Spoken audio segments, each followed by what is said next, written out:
Welcome to the show. Today I'm joined by Dr. Austin Babrow, a leading voice in the field of communication theory. For decades, Dr. Babrow has explored how we communicate uncertainty, risk, and values, especially in the context of health and the environment. Dr. Babrow is best known for developing problematic integration theory, a framework for understanding how we navigate conflicting beliefs and values. And this year, he's published a new book with Cognella titled Communication Theory as Liberal Education. We'll talk about these things and more into today's episode. Austin, thank you so much for being here with me today. My great pleasure. I'm just getting a notice that my battery is almost out. Give me just a sec. Um, the fun with technology continues. But thanks. It's my great pleasure to be with you, Craig. Nice to see you. Yeah, thank you. So I thought I would just sort of chart an arc from your early career to perhaps the present moment with your book and then your thoughts on the future. So, if I can go back in time a little bit, insofar as your memory will allow, what life experiences led you to as a career as a researcher of communication? Was there something during your childhood or your early adult life that prepared you to take this path, or perhaps even a decisive moment? What happened, and what would that what was that? What was the defining moment for becoming a communication researcher for you, you think? Well, I don't think there was any one defining moment that led to me becoming a communication researcher. I think I grew up at a time when there was a fair bit of societal discord. The Vietnam War was going on, and in my family there was a discord. Just the normal stuff, and I was just kind of very, very, in the most general sense, interested in why the world was the way that the world was. Why did people not understand that the war was not a good idea? Why did my parents not understand the things that I was doing? And I actually was very interested in literature. It seemed to me that I got the greatest insights into people and into social arrangements of all sorts by reading. And I actually was an English major for the first 3 years of my studies as an undergraduate, and then I, by chance, stumbled into a friend from a former class, and she started telling me about the major, and it seemed like, my goodness, she was studying exactly what I was interested in, and was getting it indirectly in my literature classes. And so I went to school to study. Mostly, I was interested in persuasion, social influence, that sort of thing, and that's what I focused on early in my career. But then I just happened to be coming of age in academia at a time when there was a fair bit of motion in the field. The field was defining itself. It was still in its fairly early years as a definable field, and going through growing pains with movement from being kind of a humanities orientation of rhetoric and that sort of thing to science, and a lot of that was the pursuit of legitimacy in the academy, the field becoming more scientific, and then the theories that I was learning about weren't quite getting, still weren't quite getting at what I was interested in. I was studying these psychological theories of communication that um, were breathtaking in their ambition. A theory that I was studying aimed to explain all human behavior insofar as it was rational under willful, thoughtful control, and in all contexts and all times in human history, which is a breathtaking ambition. And um, and I realized that the basic ideas that it was wrestling with, the human need to make sense of the world, the need specifically to know what to believe about the world, the nature of the world, the workings of the world, the social world, the physical world, um, were a huge part of communication. Going back to the ancients, studied rhetoric, and also the need to figure out what we should value. And I realized that the ways that I was studying those aspects of human behavior, human understanding, and of course communication, because communication was our primary vehicle for finding out about the world and organizing ourselves in the world, because we are such as fundamentally social beings. I realized that what I was studying about and the theories that I was applying were very mechanistic, and in particular, they didn't get at the very difficult task that we have in figuring out what to believe, like right now in society, what to believe about the political world that we're living in now, what to believe about the physical world that we're living in now, what to believe about the social world. Who are these people around me, and should all these people that want to be around me, be in my country, be here? What should we do about climate? What should we do about our political organization? What should we do about Israel and the Palestinians, and so many different things. And the theories that I was studying early in my career were very mechanistic and did not get at the challenges that we face in these different ways, and the value conflicts that we encounter, and the question of what's possible for human beings was so important, and we didn't get at that very well. What was impossible for human beings? We weren't getting at and understanding that very well. And so my interests moved, and I developed a new way of thinking about things that I found very useful. You know, it's interesting you said you started with English because that's exactly the same path that I took. I was English language and literature for my undergraduate before, and I finished the degree. It sounds like you transitioned the major before you finished. Was that right? I did. As an I really, undergrad? yeah. I only did my senior year as a communication student in a department that was Mhm. called speech.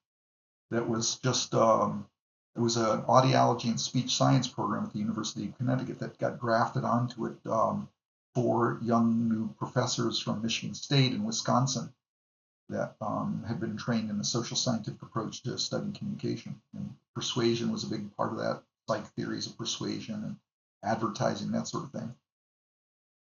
I remember one of the reasons, it sounds like we have a lot of common interests. One of the reasons why I switched from English language and literature over to communication is because I discovered some of the questions that the discipline asks are questions that I was just really just stuck in my side of my brain as a teenager that I'd been asking. And one of them particularly is about belief formation, which you hinted at there.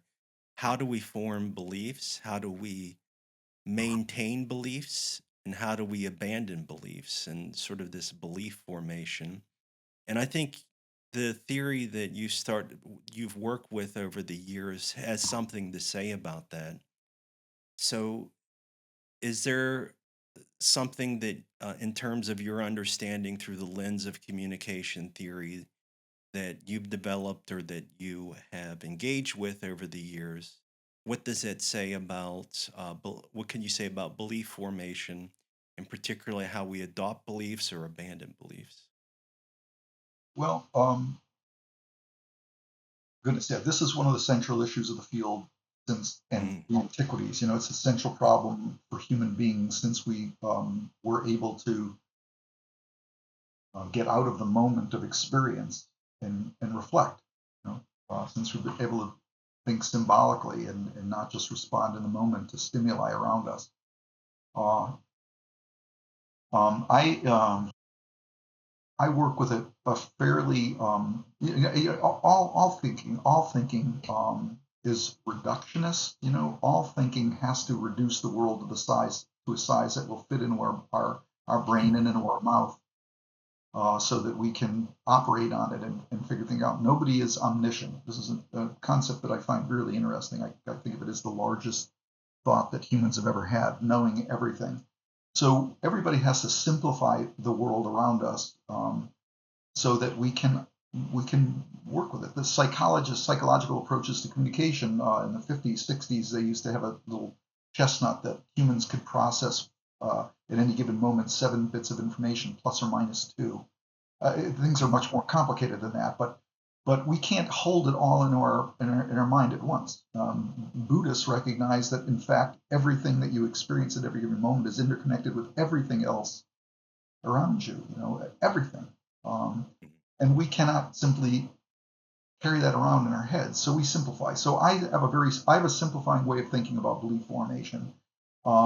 I think it's off-putting to people that want to work with a more sophisticated view, but it allows me to get to that more sophisticated view without too much trouble. So here's a simple way to think about belief formation. We formulate beliefs, and we should say what belief is. And in my view, very simply, a belief is an association. The mind is associational. We Words are associational. The dictionary is basically a web of interconnections, a web that we've come to understand is actually in constant motion, which the internet has taught us more than more powerfully than anything we had ever imagined. And beliefs are associations. What is an object that I have in my hand? What are its characteristics? How did it get here? How will it change over time? Will it change through time? And if so, how so? And we form beliefs about the world, what it's composed of, how it functions, how other people think about it, how we should interrelate with other people vis-a-vis the world. We form these associations through direct experience, through observation, direct experience, and this is the sort, of course, this is the most important idea in science, that we're empiricists. We must validate our beliefs by sensory experience. But we also form beliefs by information from other people. In fact, most of what we know comes from not direct experience, but by living in the world as fundamentally social creatures. And then we form beliefs by inference. And this is the land of reason, logic, and so on and so forth. And um, and so we also need to understand that the beliefs that we form are what I call probabilistic. There are many things that we believe with utter certainty. The sun will rise tomorrow. We didn't even think about that. When you go to sleep at night, you don't think about whether you wake up in the morning, but as we know from the expression God's kiss, sometimes people don't wake up. So everything that we know, the things that we know about ourselves, the things that we know about our families, about the physical world, the most intimately, we form these are beliefs. Many of them, most of the time, we operate with them as if they are absolute certainties. But as we know from magic, as we know from talking with other people, as we know from just thinking about things deeply, we recognize that anything that we believe is challengeable, is debatable. And so we are in constant contact, commerce with the world and with other people, forming beliefs, revising beliefs, mostly reinforcing beliefs, and then we go from there. And that's a foundation of mind, is knowing things about the world, believing things about the world. Now, as I was preparing for our conversation today, I searched to see if you had any other interviews out there or what there was on the web in terms of YouTube videos that explain problematic integration theory, which you first introduced in a publication in 1992, correct? Yes. Provided that there's only a handful of stuff, I think I would be remiss if I didn't ask you to at least perhaps say what it is in a nutshell, which you've already started to hint at it a little bit, but what is it in a nutshell? Problematic integration theory. And then I wanted to follow up with one other question, which is when you have taught the theory to students, what challenges in understanding the theory have they faced the most? And what would you say to them to help them overcome those challenges? Okay. Well, so the theory builds on the idea that necessarily form beliefs about the world. We form understandings about the nature of the world. And in fact, I think the difficulty that people have understanding the theory is that it's in some ways so damn obvious. I think sometimes people wonder why, like, what's there? Why are we even bothering to talk about this? But why talk about beliefs? Because people have conflict about beliefs, and people have a very hard time changing beliefs and accepting that other people believe about the world, think things about the world that they don't think. All you have to do is wake up and open your door, and you realize that beliefs are not as straightforward as common sense tells us they are. But we don't only form beliefs about the world; we also have to evaluate what we're encountering in the world. We have a fundamental need to know whether we're safe, whether we should be fighting or flying or freezing. We have a fundamental need to know whether what's going on around us and what is our situation in the world, and also whether things are going well or they're threatening.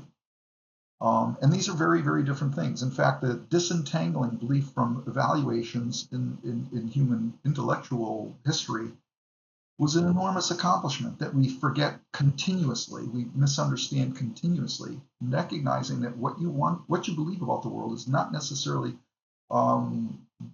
good or bad, but we necessarily evaluate what we believe about the world. We're necessarily making judgments about whether what we believe to be true is good or bad for our well-being and the well-being of those that we care about.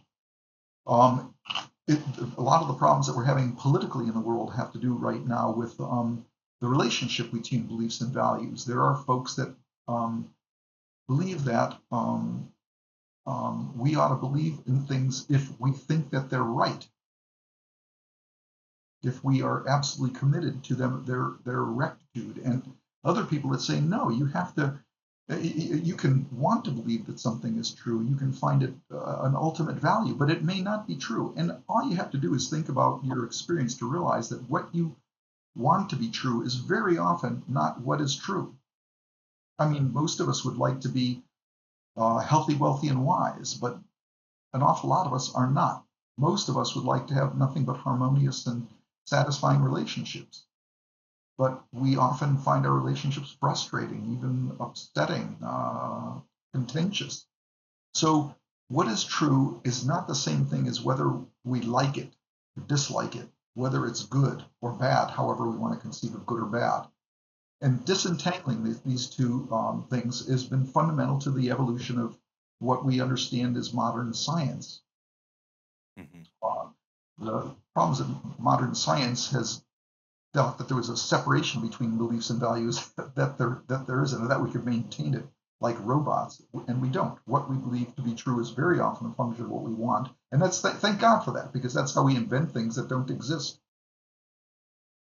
In the study of argumentation, there's often this framework, very classical, where we think about questions of fact, questions of value, and questions of policy.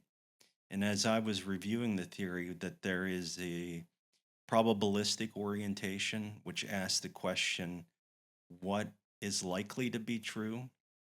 And then the evaluative orientation, which is what is the desirable outcome, or what is it that I prefer to be true, or what do I want?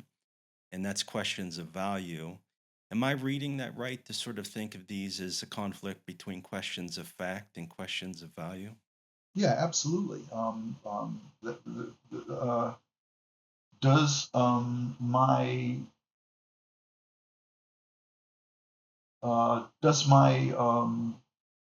teacher speak the truth, or is my teacher dissembling? Is my friend speaking the truth, or is my friend dissembling? And that's a question of fact. Are they telling the Mm-hmm. truth, or what they understand to be true, or are they not? But the question of whether it's good or bad that they're telling the truth is a different question. You might say, well, when could a teacher lying to students ever be bad? When could a friend lying to me ever be good? It's always bad. Well, if it would protect you from a very, very difficult truth, a truth that you're not ready to handle, it could be a very good thing. Um, um, and that's why we often engage in white lies. There's a whole literature on when lying is a helpful thing. So it's essential that we separate out fact and value.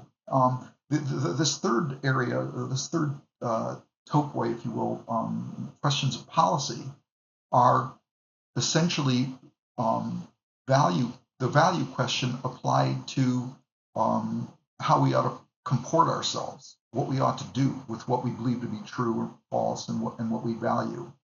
What Hmm. should be our policy, whether it's individually, should I be engaged in this particular course of action, or should society institute this course of action? Should this be a law, for instance?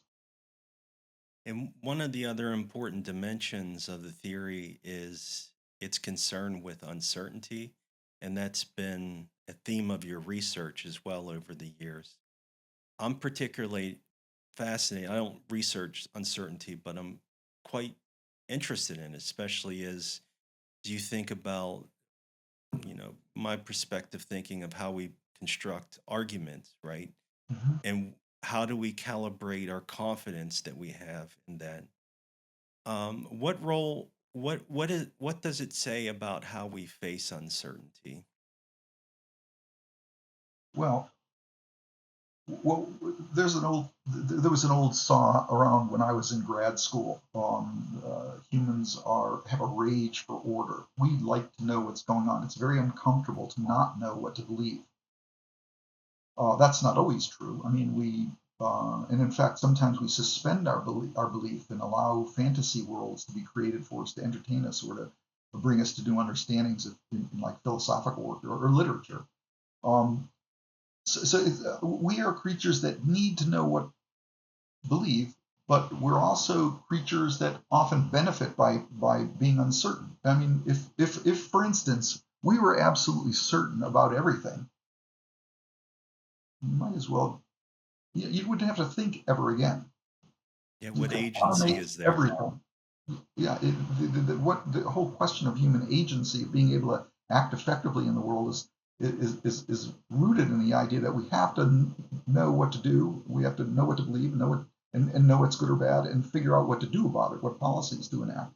And we are very discomfited by uncertainty, but it's absolutely a fact of existence, and often a very, very beneficial fact of existence. I mean, how do you persuade people? How do you move people, especially people that are absolutely sure of themselves? You have to introduce a kernel of uncertainty to open the door to change. But again, uncertainty, too much uncertainty is paralyzing. Yes, I've also come across a few things that hang together with uncertainty that could be a problem. The two that I identified for our conversation today that I've been thinking about, there's this famous article by anthropologist George Melch called Baseball Magic. And what he does in that article is he looks at baseball players that go to the field and their pregame rituals that they go through, and they're very superstitious. And one of the theoretical propositions that the author makes is that when people in careers and other situations are faced with a lot of uncertainty, like luck, right? So a game of there's a lot of luck in the game of baseball. There's skill, but there's a lot of luck there too. That it often amplifies their superstitious elements to it. So that's one dimension is superstition, and the other one that I looked at was authoritarianism, because we see authoritarianism's been documented on the rise around the world. We're even seeing it here in the United States. And one of the things that people say is that authoritarians promise stability and certainty, and that's a threat to our freedoms to think freely and to behave freely, among many other things. Would you comment on any of those dimensions as you contemplate those ideas? Yeah, I mean, we have countless ways of dealing with uncertainty. One of them is superstition, right? Superstition, particularly, and in fact, as modern science and modern understanding has arisen, more and more of what used to be ways of convincing ourselves that we understood things are denigrated as just superstitions. But even scientists have superstitions. Um, yeah, superstition is a really interesting phenomenon, and it's been around and will be around as long as there are human beings, and as a way of dealing with uncertainty when there's a fair bit at stake. We don't generally have superstitions about trivial things. Superstitions are usually about things that matter to us. That's Mm. why theory insists that we have to understand human beings and human communication. We have to understand both the belief side and the value side. Um, so, so, and then authoritarianism, yeah, it's just a very, very a general orientation that people will adopt to deal with excruciating uncertainty.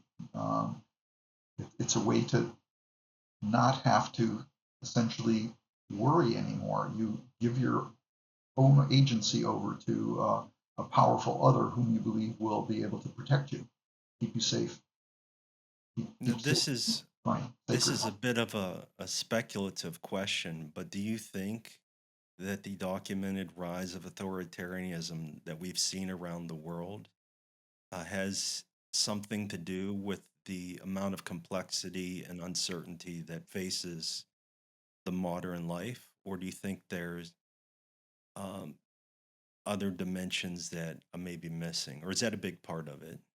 No, I What's think your you're. thought? Oh, I think that absolutely. I think this must be the case. I mean, we don't generally. I mean, humans want freedom. There's some views of history have said that the movement of human history has been toward increasing emancipation. It's not our natural state to want to be governed by somebody, something else. In fact, Hmm. one of the ways of understanding in science is trying to gain mastery over the natural world. So, um, uh, yeah, this is absolutely, I think, a reflection of the increasing complexity. It's also a reflection of the increasing encounter with the other that we're experiencing now through the media that we have available to us that we've never had before in human history. We're encountering Yeah. other people that believe just as fervently as we do, but in the opposite direction of our beliefs, or that have values that conflict absolutely with our beliefs. And we're encountering them, and my goodness, if we can't control them, we want somebody else who can to be in charge. Yeah. We have other Yeah. ways. There's a lot of other ways of dealing with these things. One way to understand. Some people understand religion as ways of coping with the uncertainties of existence, and you see very, very strong turns toward fundamentalist versions of religion in the face of increasing uncertainty and complexity. Yeah, I think that's the case. Well, we looked a bit at your contribution to the field with problematic integration theory and various dimensions of that. I thought we'd now turn to your most recent work, your book that you've had come out. Is it available this year? Yes. In Okay, fact, it's so 2026 in print. So, okay, but it is yeah, I available. saw 2026 imprint on it. So your book, Communication Theory is Liberal Education, published by Cognella. Just want to ask this, just kickstart us off to say a little bit about the book. Why this book and why now? Well, I think that there's a lot of ways of understanding the challenges that we're facing in the world right now. A lot of approaches. Bob Craig, who have learned an awful lot from in my career, is now working on uh, the idea that there are different ways of, I mean, lots of people have worked on the idea that there are different ways of forming problems. One of them is communication. What we're facing are communication problems, and he believes that there are several other fundamental framing devices for approaching the problems that we face in the world. I'm believe that communication, and I think that Professor Craig does as well, that all of the problems, no matter how we frame problems, the framing process itself is communicational. Whether we're going to say that the framing problem is the problem, or the problem is, I see one of the alternatives he identifies as biology. The problem is biology, or more generally, the problem is the material world and the human interaction with the material world, like in climate, the threat of climate change, climate instability. No matter what problem we want to think about, what problem we approach, no matter what challenge we want to deal with, whether it's the most personal thing that you could imagine, matters of personal deep belief and deep value, or the most broadly shared, broadly faced, communication is going to be involved. And what I'm doing in this book is simply saying publicly what every communication scholar says when we meet in the National Communication Association or the International Communication Association or the Intercultural Communication Association or whatever, discourse associations, whatever. Communication is how we understand the world and how we decide what we should pursue in the world, and how we decide how to pursue what we want to see in the world, or avoid what we want to avoid in the world. And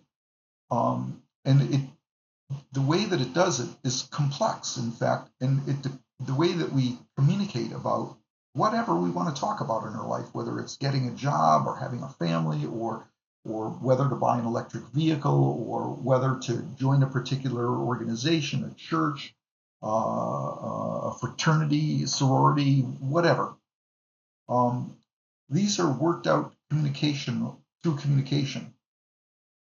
And we want to understand. I think we're benefited by understanding communication itself when we approach whatever the issue is, whatever the problem is. The thing is, though, that there are different ways of understanding communication itself, and it's not only scholars that wrestle with these and recognize these different ways. Barbara O'Keefe, who's a scholar, I think she's currently the dean at Northwestern, or she was for quite a while.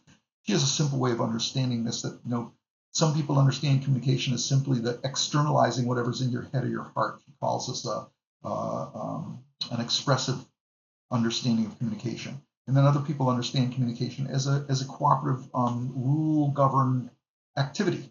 Like, for instance, if you want to give somebody a compliment, there's ways of doing it.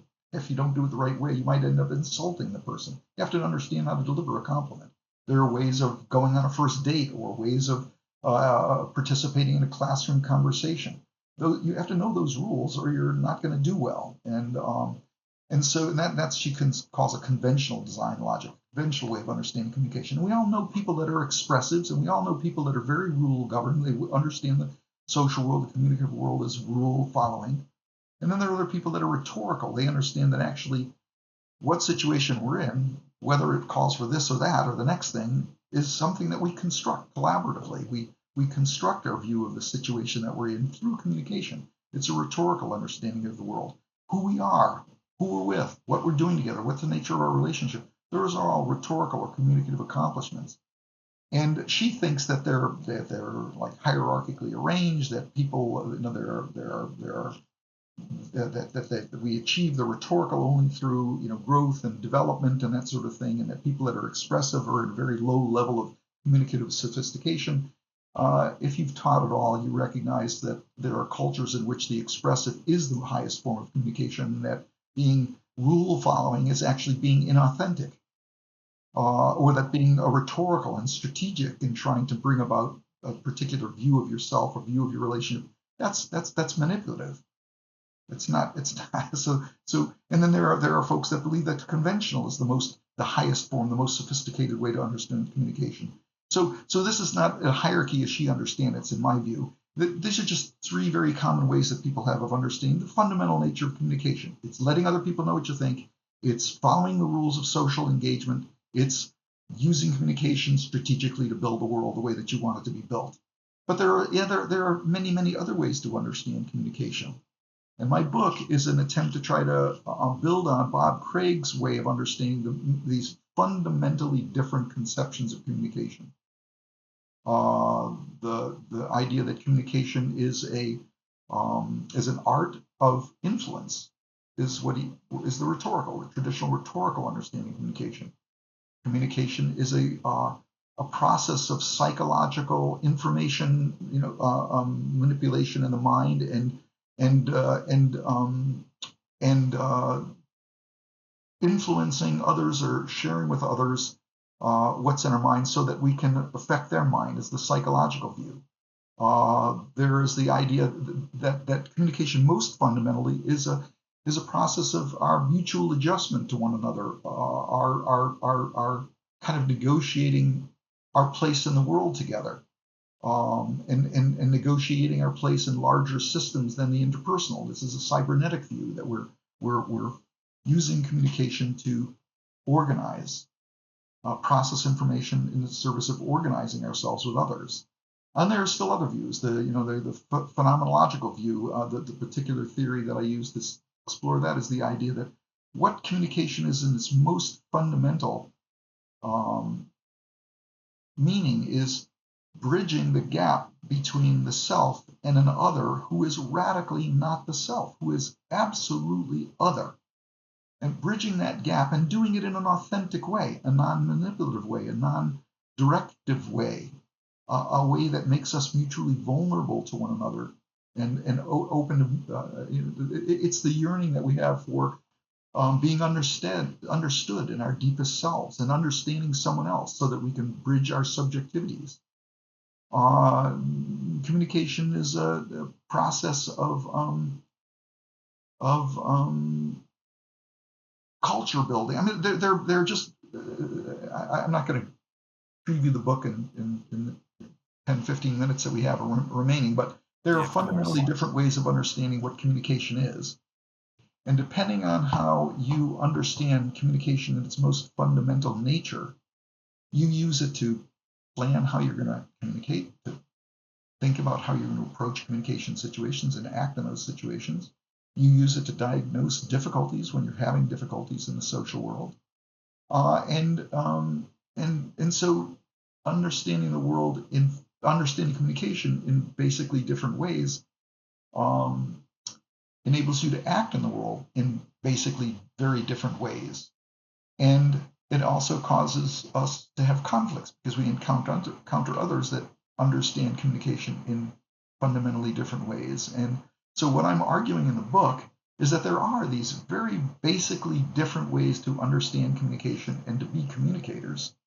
And I've joined this with the idea of liberal education, which is the idea that education is a process of expanding people's repertoire for being human and giving people the tools to think critically and reflectively about those different choices. And then and including different ways of diagnosing problems and repairing problems in the world. So the book is basically a menu of different ways of being a communicator, different ways of enacting yourself, different ways of enacting your relationship with others, or different ways of building groups, different ways of encountering problems and healing the world, if you will. And so I, in the book, teach these 7 fundamentally different ways of understanding communication, and I illustrate them very differently than any other textbook that I know of by diving deep into one or at most 2 theories of communication from a given standpoint, from a given perspective. Craig calls them traditions, theoretical traditions. And I dive deeply into those, and then I use those in each chapter, each the 1 or 2 theories of phenomenological theory or a sociocultural theory or a critical theory. I use them to think about problems that we commonly encounter in life, because communication is involved in everything that we would consider a problem or a challenge, just as it's involved in everything, in every goal that we set, every aspiration that we have, and the challenges that we encounter along the way. And I try to teach the student using the book how to use each theory as a lens for looking at the world and interpreting what's going on, and understanding specifically communication and diagnosing communication problems and trying to fix them. And then I teach, in addition, this is the way that why this kind of is liberally educating. I teach people to use these theories as frameworks for thinking about other theories. Each theory is a framework for thinking critically about other theories, an alternative way of thinking about other theories, which may in fact suggest those other theories are wrong, or they may in fact suggest that the other theories are complementary, that they give you a more complete understanding of what you're experiencing and what you're trying to do in the world and the problems that you're encountering. So it's liberally educating to study communication theory, because you you expand your repertoire for communicating, and you expand and refine your capacity for thinking reflectively about choices that you can make. My reflection on the book is that some of the way that it presents communication theory as an introduction, essentially to the discipline, that's different is that sort of the way that you've organized the book, and then also the framing around communication theory and the study of communication as a liberal education. And I wanted to put a pin in liberal education because it's something that I have conversations with folks about, and as a educator myself that teaches in a liberal arts institution, I try to contemplate what that means. And I heard, listened to various nuggets of how you would define that. So I heard liberal education is one of the ways in which we see what it means to be human. Another dimension of liberal education is, as you put it, it helps us to evaluate other theories through what we've learned so that we're engaging in critical thought. You also say a few things in the book about what a liberal education means. I'm remembering sort of like a broad curriculum comes to mind, as well as navigating the tensions between certainty and uncertainty and critical thought, those sorts of things. Um, in your own words, so if just like to sort of capture all these ideas, how would you define a liberal education, or what would it mean to you to sort of pu- put it in a nutshell, if we could? It's an education that is liberating. It frees people from and gives people choices in the world that they didn't recognize that they had, and enables them to see that not only they have that freedom, but others do too, and they have, and they're therefore have the obligation of encountering others as embodiments of other choices, other ways of believing and valuing, other ways of resolving value conflicts, or other ways of resolving uh, the distance between what we believe is true and what we want to be true. How do we Hmm. live with the impossibility of something that we really deeply value? Other people, we encounter other people and they answer those questions in different ways. And we understand why, but much, much better when we understand that there are different ways of communicating. And we understand that the fundamental necessity of communication to how we are to understand the world, and how we are to value the world, and how we're to put together our beliefs and values in ways that both edify us and allow us to live with other people without wanting to kill one another or lock one another up. For sure. Now, you've taught communication theory. You're now retired, but you've taught communication theory for many decades. Is there an experience that comes to mind in teaching where, when you were teaching, particularly communication theory, that there you had a student that some memorable moment where they grappled with ideas and either they had some insight like this is the embodiment of communication theory as a liberal education. Is there some story or an experience, a moment from your teaching over the years that stands out to you, something you remember that was striking to you as an educator? Well,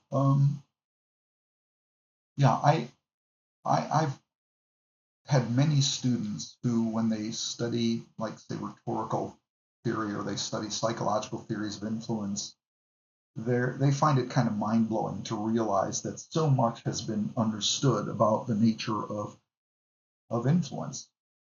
So much of it has been understood about how to build arguments, convincing arguments.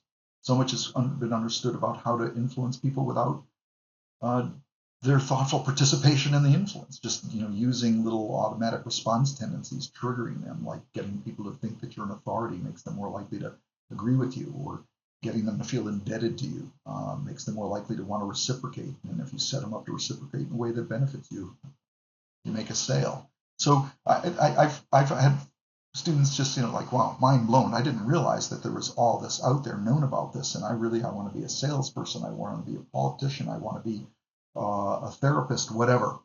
They find that really liberating and exciting. But then, if you go beyond that and you recognize, as I do in this book, as we do in the field, actually, when we do that, when we try to influence other people, to move them to believe and think and value and act in the world more the way that we want them to do, which we may do for our own personal benefit, but we often, very often do because it's for their benefit. Politicians, for all the vilification, generally involved in politics not for self enrichment, but because they're servants and they think that the world will be a better place if we enact particular policies. Um, and when you study communication more broadly than just studying it as a means of influence, an art of influence, the psychology of influence, you encounter ideas like you do in phenomenological theory, where you recognize, oh my goodness, these people that I'm trying to do these things to, even if I'm trying to do it for their own benefit, they are autonomous beings. They are beings that are every bit as valuable and meaningful in the world as I am, have every bit as much integrity and need to be understood and valued as I do. And gee, when I think about them exclusively and how I can influence them, even if my intentions are good, I'm really basically kind of treating them like furniture. I'm trying to move the furniture in the world around to be more to my liking. And that's a hell of a way to be treating other people. And in fact, you realize that when you're treated that way and you treat other people that way, you're not really even relating to one another other than as furniture. Then that's not going to be very satisfying. In fact, we want to be seen and understood and valued for who we are as unique individuals. And we want actually to be able to see and get to know and understand and be open to other people, just as we want those things for ourselves. And if we're going to have any chance of that happening, we have to surrender this idea that we need to be influence agents in the world. We have to be open. We have to be honest and open about who we are. And we have to have the grace, in Buber's words, to encounter other people that also want to be open with us and be able to enter into a dialogue, which is a very frightening thing for people that think that they know what's right and how to be in the world. But if we're ever going to realize one of the most fundamental yearnings of human being, which is to be connected in authentic ways with other people who are not just trying to move us around like so much furniture in their lives, we have to be open in these really profoundly vulnerable ways. And people that have been devoted for much of their student career to learning about how to be influence agents find that a pretty mind-blowing move. Like, my goodness, wow. And then you just add one more insight. All of this stuff, all of their conceptions about whether it's good to be influencing other people, be an influence agent in the world, or just to be, engaged in continual dialogue, the realization that whatever our answers to those questions might be, this is just a third little example of when students go, wow, I didn't really understand this. And I've got a lot to think about here. When we realize that any of these interpretations that we make, any of these value judgments that we make, any of these policies that we make, they always involve privilege, generally to the person that's coming up with that construction, and always somebody is disprivileged. And we live in a world now where people are becoming more and more aware of their having been deprivileged by gender, by their skin color, by their culture, by their sexual orientation, by there are countless ways that human beings construct the world in ways that without even intentionally, but favor the constructor, and deprivilege the person who's being cast into a particular position in the world that's not their choice, and actually pretty disadvantageous to them. And so, we realize that we have an obligation, an ethical obligation to other people, and understanding how our constructions privilege and deprivilege people. And that's absolutely irreducible and absolutely inescapable. I mean, you can escape it if you want by just becoming a power-hungry monster, or doping yourself up and staying drunk, or immersing yourself in sports, or some other aspect of what's been called the entertainment industrial complex. You can escape that way, but you've really not escaped. You just kind of abdicated your responsibility to other people, to yourself as a human being. So those have been kind of really wonderful moments I've had in teaching, where people realize, oh my God, I had no idea that I was, heterosexist, or I was, I've worked with a number of people that are interested in disability, that I've been ableist.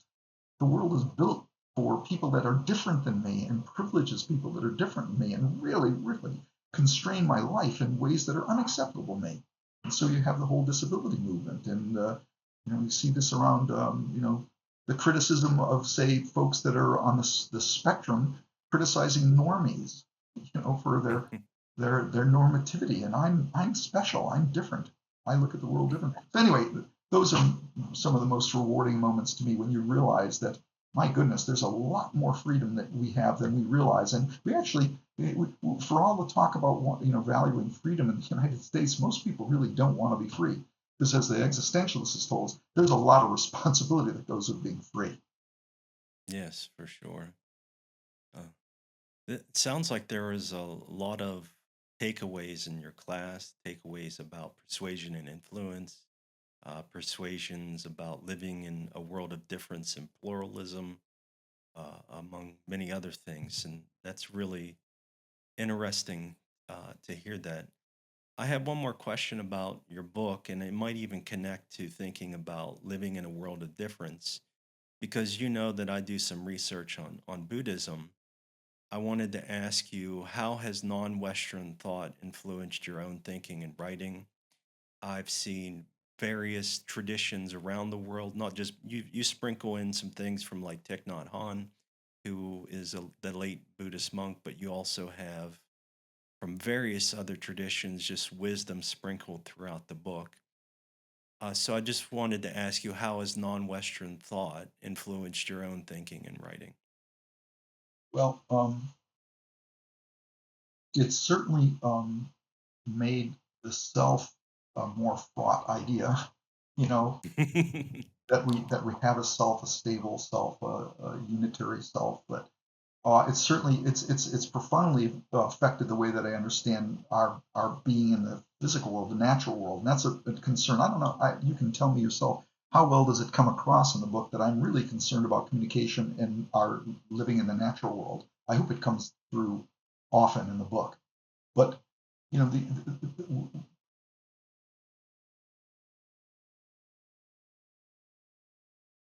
the most interesting classes I ever taught was toward the end of my time at Purdue. I taught world wisdom traditions and human suffering, and spiritual traditions have tremendous, tremendous wisdom. And I'll give you an example. It doesn't come from Buddhism, but it's compatible with ideas in Buddhism. What's called the Great Law of the Iroquois, which, as I understand it, is kind of a misnomer. It oversimplifies a great deal of history and thought. But the idea is that when we make decisions about how we want to live in the world, we have an obligation to the seventh generation that follows us. And most people that I've encountered, most students that I've talked to about this, take that to mean that we have an absolute obligation to anticipating the consequences of our action. And I talk quite often communication of risk and to the material world, social world, communication of risk and how we manage risk. And so we have to really be very foresighted in the way that we do things in the world. We've got an obligation to think way down the road. But I don't think that that's what this wisdom means. What I think it means is that we have an obligation, an absolute obligation to the seventh generation, but we simply are human beings. We are not omniscient beings, and there's no way that humans are ever going to be able to think 7 generations ahead. For reasons I could go expound on for days if you want me to, but we cannot anticipate the effects of our behavior on the 7th generation. But that doesn't absolve us of responsibility to the 7th generation. So then what does it mean? It means then we have to live as lightly on the earth as we possibly can. We cannot be changing the earth to fit the interests that we have in the current moment. Right now, with climate, one of the approaches to the threat of climate destabilization is geoengineering, engineering the entire planet. Very few things scare me more than that. I mean, nuclear holocaust, certainly. Global pandemics with something more. I mean, COVID was bad, but there are very, very scarier things out there that can become pandemics. Think Ebola, for instance. We make decisions and we manipulate the world because we think it's good for us now, but we have an obligation to the 7th generation. So whatever we do, we should be doing as lightly and as non-forcefully as we can. We should be, in fact, most of what we should be doing is trying to understand the way the natural world works and learning to live within the flow, go to Taoism, within the movement of the energies of the universe. We have to understand those energies and accord our actions to fit within them instead of trying to change them. One of the concepts that stood out to me in your chapter on non-Western communication was the idea of interdependence. And it sounds like what you're uh, expounding here has some connection to that idea as well. Because we can think about interdependence across space. We can also think of interdependence across time. In the 7th generation, right? What is our interdependence with our ancestors and those that come after us? This sort of connection. Um, you might be interested to know when I did my research in Thailand, I interviewed a number of Buddhists engaged in various issues pressing their communities. Now, I didn't limit my research to the issue, so I just focused on who is using their religion as a primary mode of understanding the advocacy and activism that they were doing there in Thailand at the time. So I spoke to those folks. I had people working on community development projects, people working on campaigns to remove the stigma from HIV patients with HIV/AIDS. Had people doing community banking, all various things. The interesting thing about this, it didn't matter who I spoke with. They all had something to say about the environment. They always connected and said something about the environment. And my this is a little bit of a speculation on my part, but my take on why that is because those that sort of interpret the world through their Buddhist lens is using this interdependent framework to understand the world that they live in, and you can't understand that world without understanding the relationship we have with other human beings in our environment. And so regardless of the issue that came up, I think that was a theme, and that sort of stood out to me as a connection what you wrote about in the chapter on non-Western communication and some of my own work that I thought you might find fascinating. Yeah, it sounds great. Buddhists, because of the nature of their worldview, are very much concerned with interdependence. Hmm. Um, you know, when I used to teach, I used to tell students that this is again great gross oversimplification, but a useful one, an important one.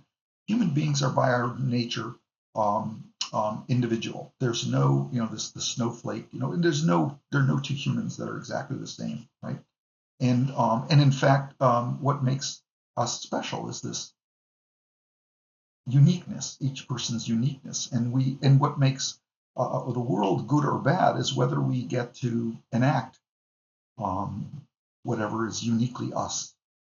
But we're also fundamentally, irreducibly social beings. I mean, there's a whole area of study on feral children.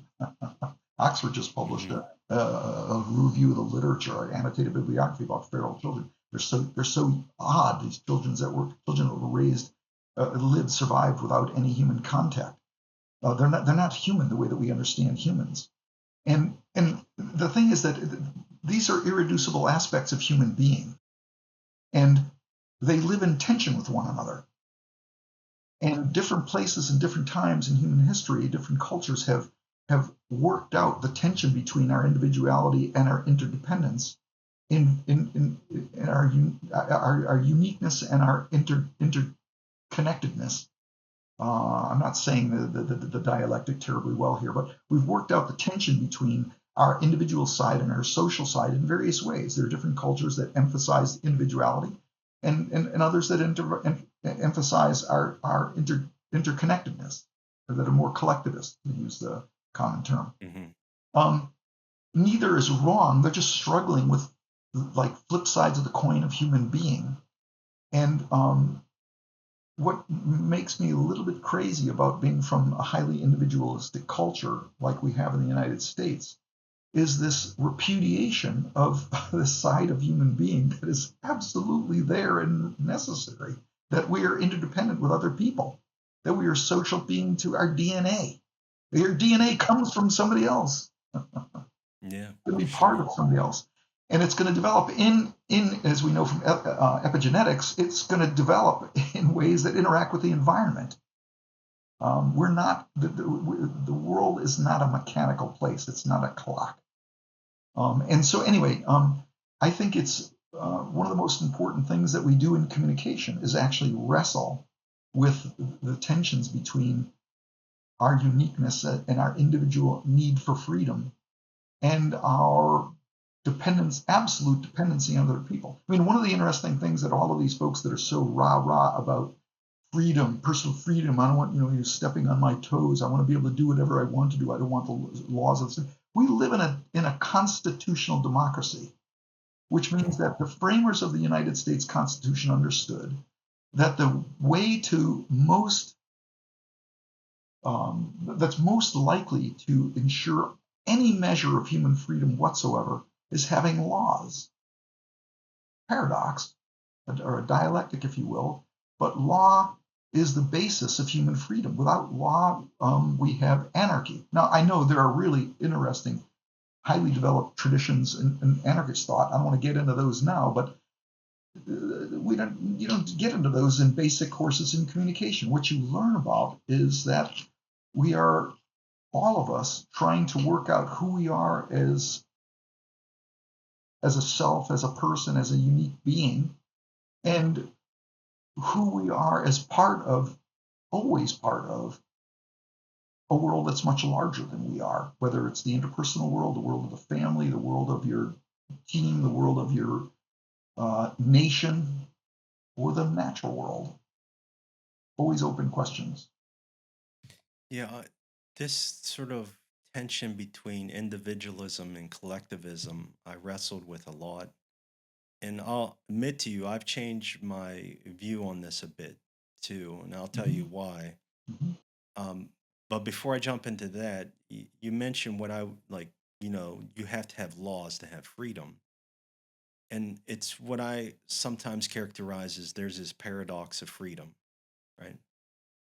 uh, it sounds counterintuitive that you need some constraint to maximize freedom. But if you understand that there is a positive freedom, a freedom to, and a negative freedom, a freedom from, that could potentially be in tension with each other, there is some sort of sweet spot that's hard to find in the middle where you have to exercise some bit of constraint to maximize the freedom from and allow the freedom to, if you will. And to be a little less abstract, I think with personal, like even thinking about it like personal discipline, right? Hmm. If you want to maximize your freedom, you're best to probably set a schedule to get up at the same time every day, work within sort of some regularity because your body prefers that sort of thing. And but you can also think about it on a societal level with the laws and regulations, things like consumer protections and things like that. Okay, so that's like freedom. The other thing, I didn't really plan to talk to you about this, but you brought it up, and it's something that I've contemplated and reflected on a bit. So maybe we could hash it out a bit. So I went to Thailand with, I guess, a bit of a romantic uh, a view of collectivism, if you will. And I was disabused of that a bit. And the reason for that is for one, I think maybe it is fair to say maybe the United States is a little bit too strong on their individualistic proclivities. And so that's one of the reasons why I'm like, oh, so this is a culture that leans collectivistic. But one of the things that I learned being there is that collectivistic cultures tend to stress hierarchy and authority a lot more. Hmm. And I'm like, that surprised me. Yeah. Because the expectation was that it was going to be more egalitarian, and it was opposite. It was dead opposite of what I expected. Hmm. So I think there might be like, what is there? The question that I don't actually have an answer for is what is the right calibration for if you can think of a slider going from collectivism all the way over here and individualism all the way over there, what would be the right place or the optimal place to put that slider? And I don't know where that would be, but I would probably back it off of collectivism, at least from the way that I romanticized it initially before living in a collectivistic culture. Yeah. But at the same time, I was born and I grew up in an individualistic culture that is really probably too rugged individualism. So where do we put this slider? I don't know. Do you have any thoughts on these reflections? Yeah, I think they're the reasons why I study the ideas I do with problematic integration theory. You know, Mm, there, if there's a sweet spot, it doesn't remain sweet forever because the world is in constant motion. As basic idea in Buddhism is change, right? Impermanence, and so we are seeking uh, something that doesn't exist. We're seeking a stable goodness that just doesn't exist. Uh, I was just thinking about Mark Twain's letters from the earth. Satan has been sent to the earth, sent to the earth, and has to report back about what it's like there. And people are wishing for a heaven that he finds just scary as could be. anyway, uh, all we can do is at any given moment try to figure out what's going to be in our best interest, or the best interest of our loved ones, our tribe, or whatever, however far out you want to push the group, um, and be open to its limitations and open to its entanglements, and be continually correcting course, because there's really nothing else. There's nothing else to be done. Every construction is gonna privilege some and deprivilege others. Every value is going to come into conflict with other values that we don't want to let go of. Every plan that we have, like the saying, humans plan, God laughs. We anticipate, and we do a terrible job of it most of the time because we're so short-sighted. So we muddle through, and I don't have a point on the dial or any particular methodology of getting there. I mean, the best that I can do is the best that many people have done through history, is understand our absolute responsibility to one another, and try and do as little harm as we possibly can to one another. The two different versions of the golden rule: do unto others as you would have them do unto you, which is beautiful until you don't like what the other person would like done unto them. So you would rather have the other version of the golden rule: that which is offensive to you, don't do to other people. All we can do is do and be reflective about the limitations. Where we get into trouble, I think, most trouble is when we make absolutes,